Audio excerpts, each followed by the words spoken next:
Hello guys दोस्तों, क्या आपके भी घर के अंदर सीढ़ियों की जो ऊंचाई है कहीं पे कम कहीं पे ज़्यादा है? क्या उसकी हाइट के अंदर वेरिएशंस आ रहे हैं?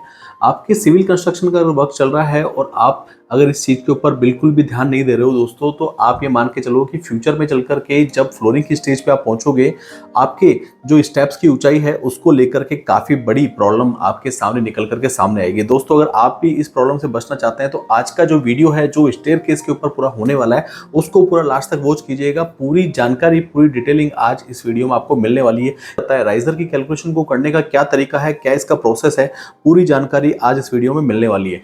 दोस्तों, आप देख रहे हैं आर्क इंटीरियर्स बाय रमेश टाटेवाल और गाइस, चैनल के ऊपर आप नए हो तो चैनल को सब्सक्राइब कर दीजिएगा। दोस्तों, अगर अभी तक आपने वीडियो को लाइक नहीं किया तो वीडियो को लाइक भी कर दीजिएगा, क्योंकि आज का ये जो कंटेंट है ये स्टेयरकेस को लेकर ही काफी ज्यादा इंपॉर्टेंट होने वाला है।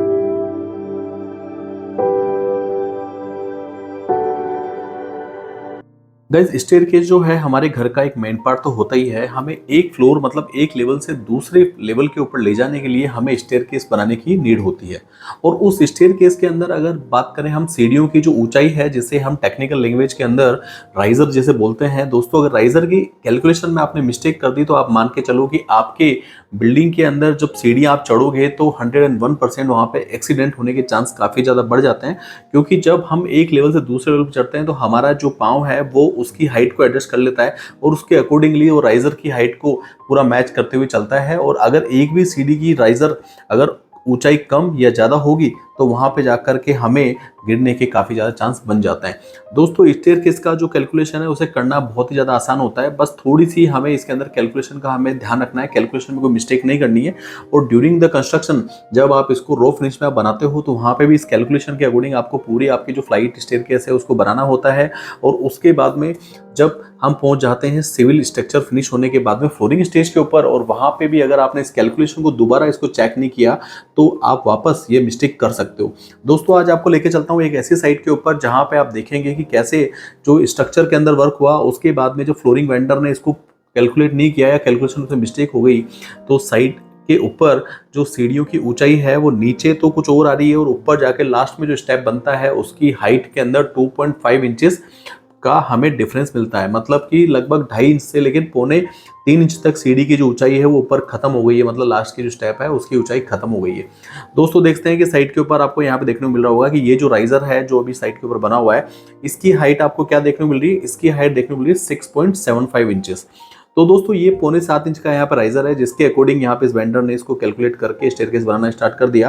तो दोस्तों, जैसे जब आप स्टेप को आप क्रॉस करते हुए चलोगे आप देखोगे लैंडिंग आ गया। लैंडिंग के बाद में आप चलते हैं लास्ट के ऊपर। तो हमारे पास में जो फर्स्ट फ्लोर का फ्लोरिंग लेवल है उस फ्लोरिंग लेवल से अगर इसकी ऊंचाई देखोगे तो आपको ऊंचाई काफी ज्यादा यहाँ पे कम देखने को मिल रही है। दोस्तों, आखिर ऐसा क्या हुआ? कौन सी ऐसा कारण था जिसकी वजह से यहाँ पे सीढ़ी की हाइट इतनी ज्यादा कम हो गई है? दोस्तों, ये है कैलकुलेशन मिस्टेक। अगर वेंडर ने इसकी कैलकुलेशन प्रॉपर की होती तो ये मिस्टेक हमें देखने को नहीं मिलती और जो सीढ़ियों की जो नीचे फर्स्ट राइजर का जो हाइट है वो ही हमें लास्ट में जाकर के और एंड जो हमारा राइजर है वहां पे आपको सेम हाइट वहां पे मिलता। मतलब कि सेम हाइट आपको पूरे राइजर्स के देखने को मिलती। इक्वली हमें डिवाइड करना था लेकिन यहाँ पे कुछ कैलकुलेशन मिस्टेक हो गई है। तो दोस्तों, आपको ये कैलकुलेशन मिस्टेक नहीं करनी है। तो गाइस, आप देख सकते हो कि यहाँ फर्स्ट फ्लोर का जो फ्लोर है उस फ्लोर से यहाँ पे आप अगर राइजर की आप हाइट चेक करते हो तो यहाँ पे 4 इंचेस मिल रहा है और हमारा जो नीचे राइजर कितना मिल रहा था वो मिल रहा था हमें 6.75 इंचेस। मतलब कि डिफरेंस कितना हो गया? आपका यहाँ पे डिफरेंस हो गया 2.75 इंचेस। मतलब कि 2.25 इंच की जो है सीढ़ी यहाँ पे पूरी कम हो चुकी है। दोस्तों, अब इसको करने का क्या तरीका है? इसका तरीका सीधा ये है कि जैसे ही आपका नीचे का फ्लोर लग जाता है और हमारा फर्स्ट फ्लोर जब लग जाता है तो दोस्तों वैसे हम रेगुलर जो फ्लोरिंग का मार्जिन है वो 3 इंचेस का लेकर के चलते हैं। और 3 इंचेस से प्लस और माइनस कुछ हो सकता है अगर आपके स्लैब के इंडुलेशन में कुछ फर्क हो या फिर बालकनीज के लेवल में, टॉयलेट के लेवल के अकॉर्डिंग इस फ्लोरिंग का जो मार्जिन है 2.5 से 3 इंच बन जाता है। तो जैसे ही आपका फर्स्ट फ्लोर का फ्लोर बन जाता है और नीचे का फ्लोर है तो वहां से आपको टोटल हाइट चेक करनी है। सपोज कीजिए कि आपका तो गाइस हमारे पास में जो फ्लोर का इंटरनल हाइट हो गया वो 10 फीट का हाइट हो गया। उसके बाद में 6 इंचेस का स्लैब हो गई, 3 इंचेस का फ्लोरिंग मार्जिन हो गया हमारे फिनिश फ्लोर से फिनिश फ्लोर का टॉप। तो दोस्तों, हमें क्या करना है? इनको कैलकुलेट करना है, इनको ऐड करना है। सबसे 10 feet plus 6 inches plus 3 inches, तो टोटल हमारे पास में कितना हो गया? 10 फीट 9 इंचेस। अब दोस्तों 10 फीट 9 इंचेस को सबसे पहले हम क्या करेंगे? इसको मल्टीप्लाई करेंगे 12 से। मतलब 1 फीट के अंदर 12 इंच होती है तो पहले हम इसको इंच में कन्वर्ट कर लेते हैं। तो दोस्तों 10.75 इंचेस मल्टीप्लाई बाय 12 तो कितना हो गया अपने पास में?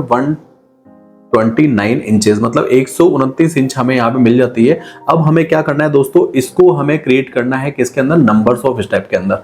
तो अब सपोज कीजिए कि हमें जो हमारे स्टेप्स हैं कितने बनाने हैं, हमें हमारे राइजर बनाने हैं कितने, 19 बनाने हैं। तो हमें क्या करना होगा, हमें 129 को डिवाइड किससे करना होगा, 19 से। तो आपने 19 से डिवाइड कर दिया तो हमारे पास में राइजर की जो ऊंचाई है वो कितनी निकल के आ गई, 6.78 इंचेस, मतलब 6.78 इंचेस का हमारे पास में राइजर की ऊंचाई निकल करके सामने आ गई है। तो गाइस यहाँ पे राइजर का हाइट कितना हो गया, 6.78 इंचेस हो गया। तो दोस्तों इसके अकॉर्डिंगली जो भी आपके फ्लोर का हाइट है वो कम ज्यादा हो सकता है, और आपके नंबर्स ऑफ स्टेप हैं, अगर आप उसको 19 चाहते हो, 17 चाहते हो, 21 या 23 या 25, तो उसको आपको डिवाइड करना होता है। आपके पास में क्या निकल करके आ जाता है, राइजर निकल करके आ जाता है। तो दोस्तों सीढ़ी की ऊंचाई का हमें ध्यान रखना है कि इसके अंदर कैलकुलेशन में आपने मिस्टेक करी तो आपके जो फ्लोर के जो स्टेप्स हैं उनको बनाने में आपको काफी ज्यादा दिक्कत तो आएगी। अभी स्टेयरकेस पूरा निकलेगा दोबारा जो बनेगा, क्योंकि कैलकुलेशन मिस्टेक तो हो ही चुकी है साइड के ऊपर। तो गाइस जब भी आप अपने घर के अंदर सिविल कंस्ट्रक्शन का वर्क कर रहे हैं तो उसके टाइम ही आपको जो स्टेयरकेस की पूरी कैलकुलेशन का आपको ध्यान रखना है। और उसके बाद में जब आपकी फ्लोरिंग की स्टेज आ जाती है तो आपको दोनों फ्लोर का जो लेवल है उसको पहले चेक कर लेना है। चेक करके टोटल जो हाइट है उसको मैच करते हुए फिर आपको डिसाइड करना है कि हमने सिविल कंस्ट्रक्शन के अंदर नंबर्स ऑफ राइजर या नंबर्स ऑफ ट्रेड हमने कितने रखे हुए हैं, 21 रखे हुए हैं, 19 रखे हुए हैं, उसके अकॉर्डिंगली आपको ये कैलकुलेशन वापस आपको रिपीट करनी है। दोस्तों अगर इस कैलकुलेशन से, इस फॉर्मेट से अगर आप काम करोगे तो आपकी सीढ़ी की जो ऊंचाई है नीचे फ्लोर से लेके फर्स्ट स्टेप से लेके लास्ट स्टेप तक बिल्कुल सेम आपको देखने को मिलेगी, कहीं पे भी कोई वेरिएशन नजर नहीं आएगा। दोस्तों अगर ये वीडियो, ये कंटेंट आपके लिए जो हेल्पफुल रहा है और आपको थोड़ी सी भी अगर हेल्प इस वीडियो से मिली है दोस्तों, तो हमारे चैनल के ऊपर अपना प्यार इस तरह बनाए रखिए। थैंक यू फॉर वॉचिंग मी। जय हिंद, जय भारत।